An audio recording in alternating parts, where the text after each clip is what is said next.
Hi everyone and welcome back to Carla. In this video we start out where we left it last time, installing a new frame in the keel, and then we finally start closing up the bottom as well. So stay tuned and don't forget to hit the like and subscribe buttons below, it really helps us out a lot.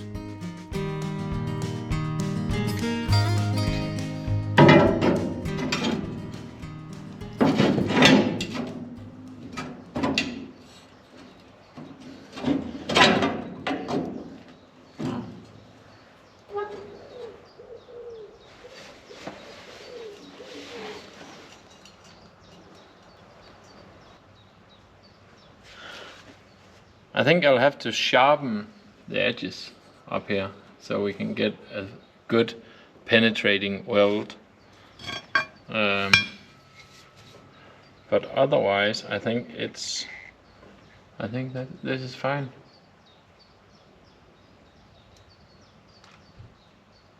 If I made the hole a little smaller than what the old one was, but that's because the old one was a bit too big, so I made it a little smaller, because if this is okay, we might as well have some more of this frame instead of making the hole too big once again. So yeah, and if it's too small, we'll just make it bigger when we have to fit the stern tube.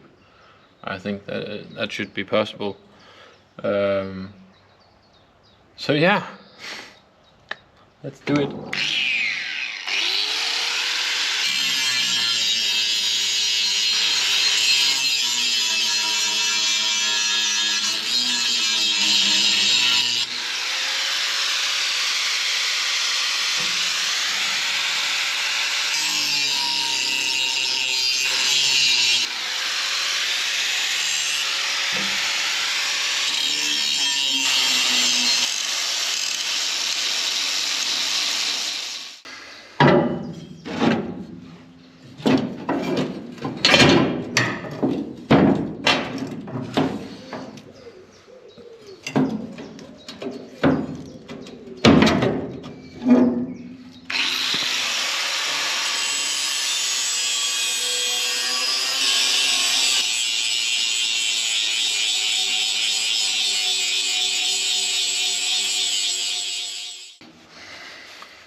Well, it looks like we are ready to start welding. I fitted it into place and it looks quite nice. So I just had a look in through the hole for the stern tube. I had a look through and it looks like there's plenty of room. So I don't think we'll get any problems with this one. So let's bring out the welder and start welding.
Well, it's another lovely day, and today we're going to have a look at the bottom of the keel.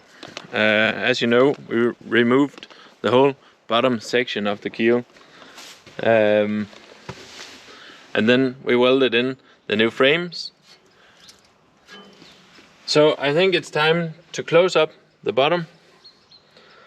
Well, I'll make a plate that's wider than the bottom of the keel, I think. Put it underneath.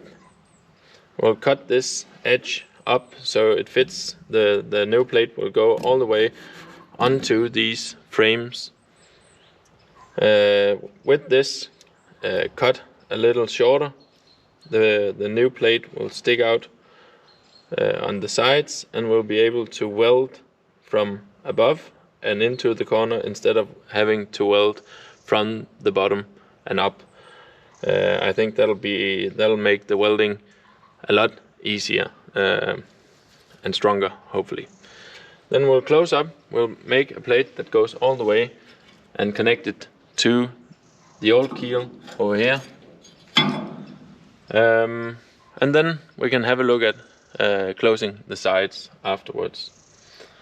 Might even close all the way up before we start taking out the other side of the keel. But we will do that because it's very, very thin, especially here. So yeah, let's go to the workshop and see if we can make a new plate for the keel.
Well, got the new plate cut, and it's a bit wider than we need, but I think I haven't really decided yet. Either we'll cut it perfectly and then weld it, or we'll weld it and then cut it afterwards. Cutting it afterwards will mean that we are cutting away some of the weld, but we're going to grind it anyway, so yeah, I haven't really decided yet. We'll see.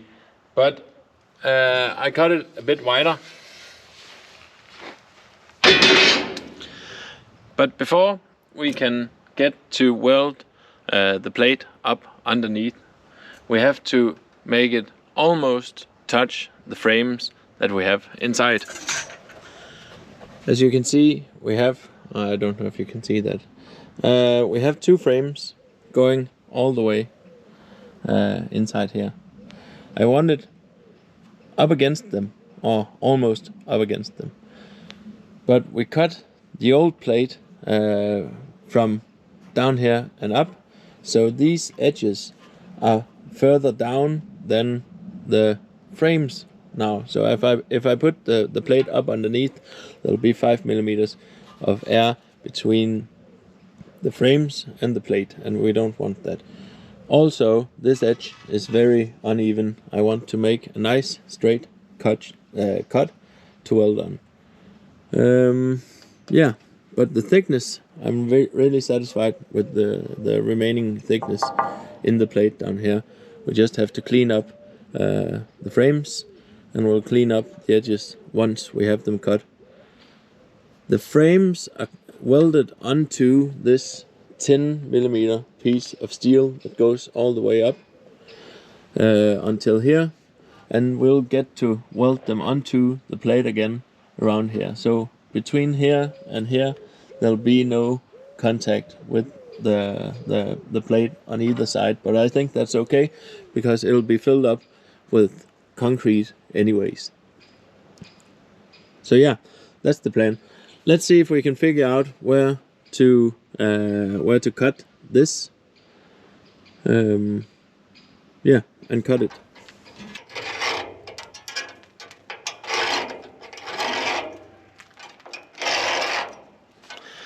Okay, so I've drawn up, I've measured out and drawn up the line that we're going to cut after.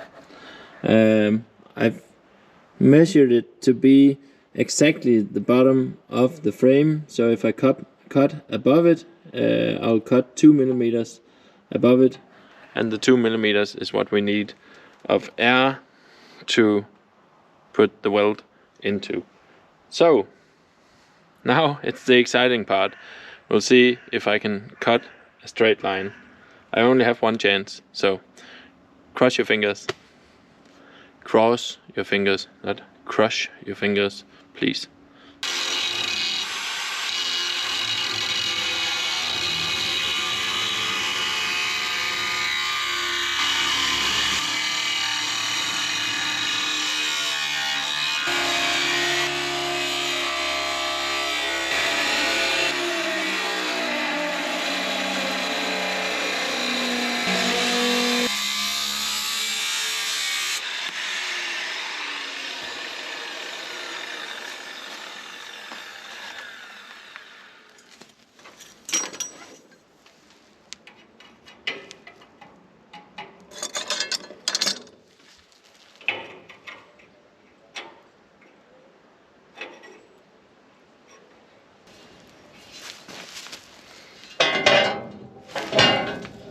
Oh.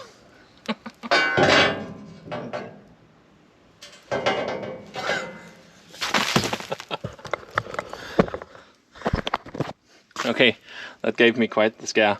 I just put it up and There was just a gap like a centimeter or so, and we only need 2 millimeters for the welder, not 10 millimeters.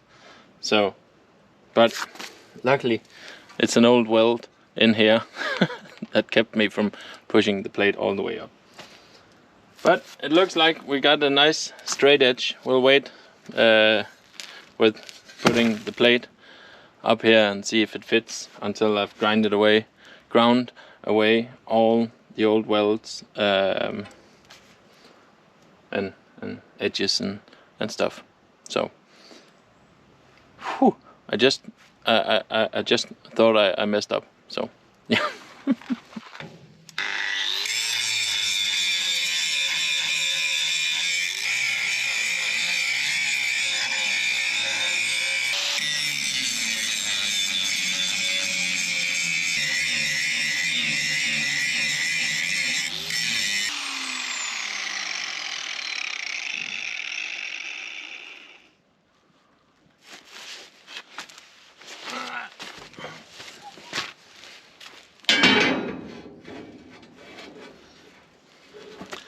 Well, it's time to fit the plate up against here, and to do that I've gotten my old trusty jacks over here.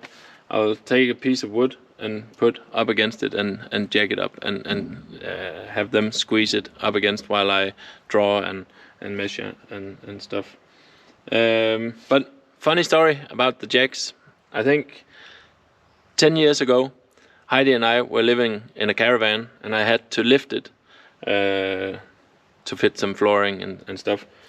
So I went to the hardware store and I bought one of these jacks. And when I came home, I opened up the box and I noticed that this handle was missing. So I had to go back to the hardware store and I told them that the handle was missing, and they said, well, you can just go get another one on the shelf. So I did, but then I went back up to the cashier and I said, but what about the other one?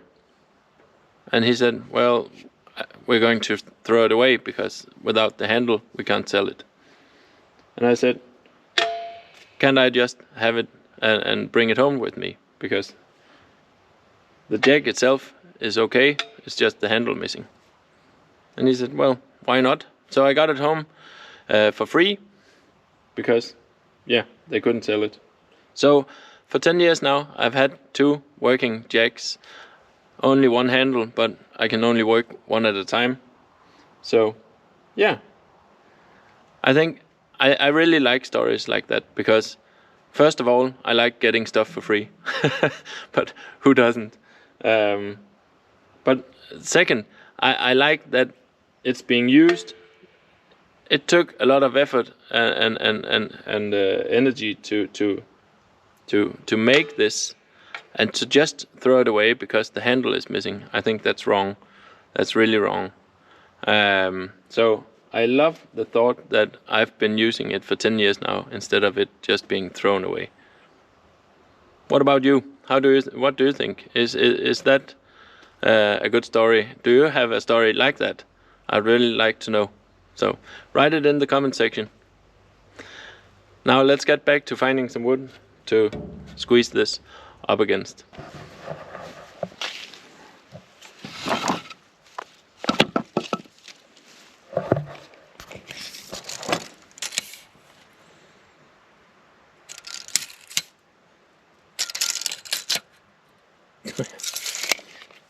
Brilliant.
Well, I've just been around the whole thing with a steel brush, but I just used my small burner and I just burned the edges on the inside, and then I brushed them with the steel brush.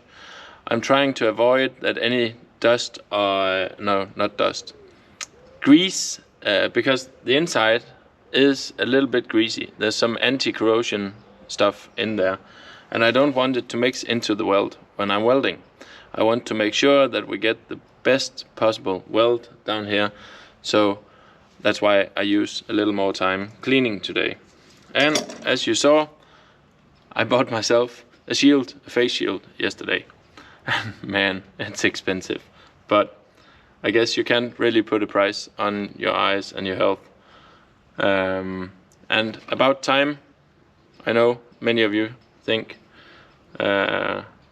and just using it now, it's perfect.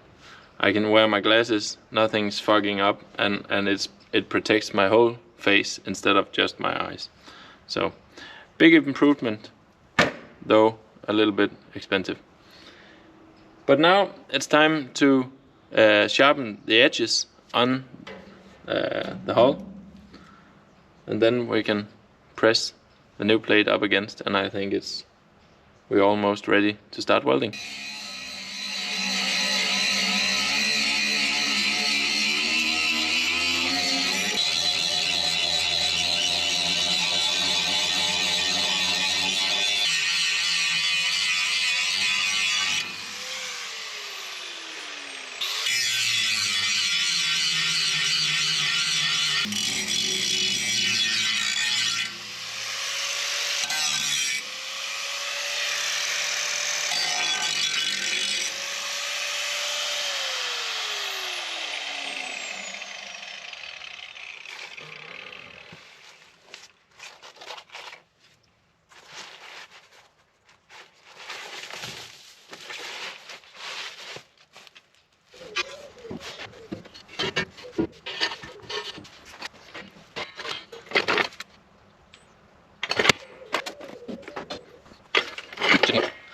Well, typical.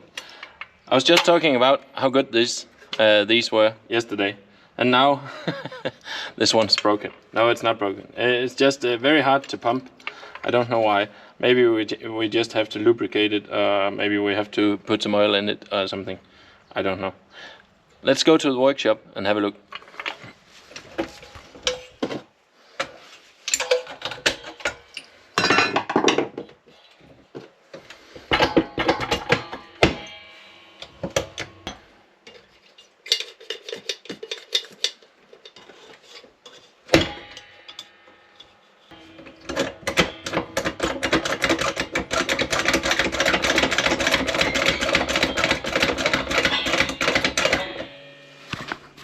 Okay, apparently it just needed some lubrication.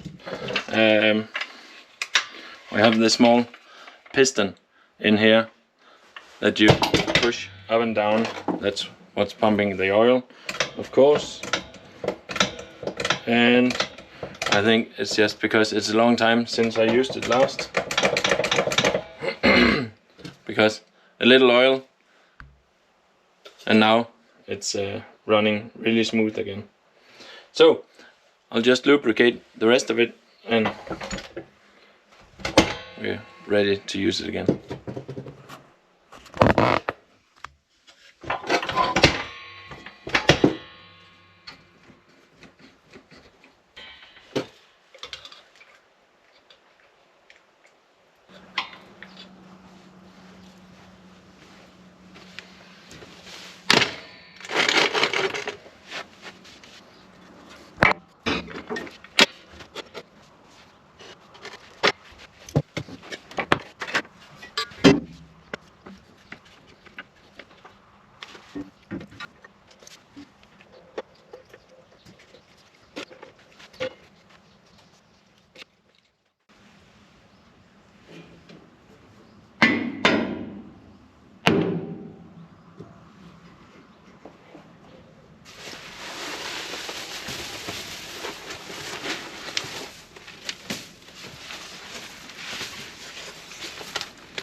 Well, the plate is fitted. I sharpened the edges, I cleaned all the surfaces, and we are ready to start welding.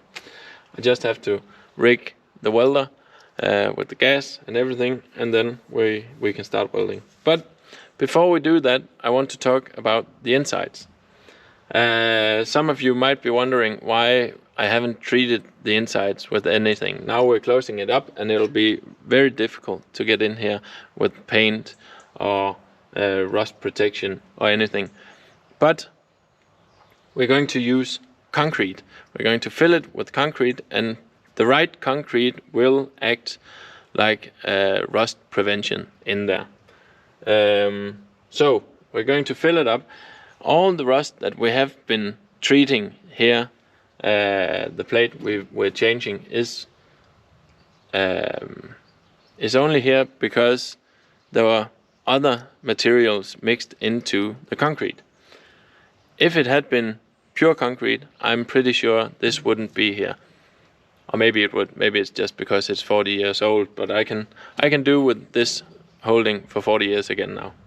So we'll fill it with concrete, and this will act like rust prevention in there. So yeah, hope that answered some questions. I've been thinking a lot about it anyways. So I think it's time to rig up the welder and start welding.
the welder is finally cool enough to turn it off, so I can speak to you guys.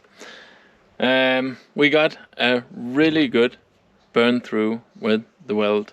I don't know if I can show you. I'll have to try later. I have to get some light. But on the inside you can see the weld coming through very nicely. So we have a good grip in the plate below. And the grip is very important because, as you saw, I'm going to grind away the weld all the way on the outside. Simply because it makes it a lot easier to maintain with bottom paint and scraping off algae and stuff in the future. So you want as smooth an outside as possible. So that's why I do this. But with the grip we have in the plate on the inside and in the steel, it's no problem to do this. So now it's just grind away until we have no more welds or leftover plate on the outside, and then give it a quick dash of zinc spray, and then we're done. Yeah.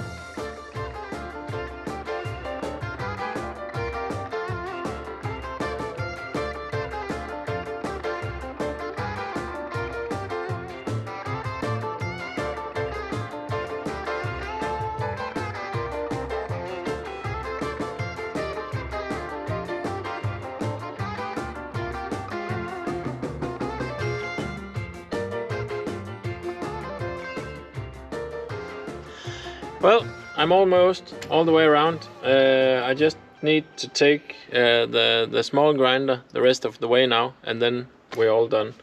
I just found a weld that I didn't like, so I cut it open, and I'll just weld it back up, and no problems there. The big grinding disc I was using is, yeah, I really don't like it. It says 30% longer life, and I bet that's true. It definitely has a 30% or more longer life, but so does the metal that it's grinding away. It's like polishing the metal away with this one. You would think that using the big grinder is quicker than the small one, but it's not. This one, I have to press it so hard, and between pressing hard and the weight of the grinder, it's really hard using it, and you get nowhere with it. So I ended up using the small one for the rest of the welds, and it went the same speed, I guess. So yeah, I think we'll buy some of the normal ones instead of this 30% longer life thing, and just keep this in spare instead. Oh well, I think I'll get the welder now, weld this back up and finish the grinding, and then have a rest for my arms.